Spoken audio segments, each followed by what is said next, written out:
Bachelor of architecture இந்த course பற்றிய 1 minute detail வந்து நம்ம பார்க்கலாம். So bachelor of architecture civil engineering ரெண்டுக்குள்ள டிஃபரன்ஸ் அப்படின்னு எடுத்துட்டோம் அப்படின்னா, சிவில் இன்ஜினியரிங் பொறுத்தவரையும் சிலபஸில் வந்து பார்த்தோம் அப்படின்னா இந்த மெட்டீரியலோட strength plus cost of estimation இந்த மாதிரி டாபிக் அதிக இம்பார்ட்டன்ட் வந்து கொடுத்துருப்பாங்க. இதுவே பேச்சுலர் ஆஃப் ஆர்கிடெக்சர் பொறுத்தவரையும் பார்த்தோம் அப்படின்னா ஒரு பில்டிங்கை எப்படி வந்து பார்த்தோம் அப்படின்னா அழகாக வந்து டிசைன் பண்ணி தரலாம், இந்த மாதிரி டாபிக் தான் இம்பார்ட்டன்ட் வந்து அதிகமாக வந்து கொடுத்துருப்பாங்க உங்களுக்கு.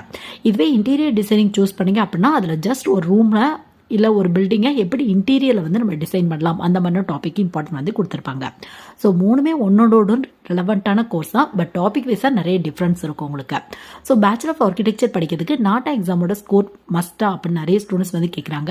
ஸோ இது வந்து பொறுத்து வந்து உங்களுக்கு டிஃப்ரெண்ட்டாக இருக்கும் உங்களுக்கு. முக்கியமாக ஒரு 98% மேலே இருக்க காலேஜில் நாட்டா எக்ஸாமோட ஸ்கோர் வந்து மஸ்ட்டாக வந்து கேட்பாங்க. ஒரு சில காலேஜில் JEE மெயினில் வர பேப்பர் 2 அந்த ஸ்கோரை வந்து அக்செப்ட் பண்ணிக்குவாங்க உங்களுக்கு. +1 +ல மேக்ஸ் குரூப் எடுத்துருக்கணும் அப்படிங்கிறத மெயின் எலிஜிபிளாக வந்து ஃபாலோ பண்ணிட்டு இருக்காங்க.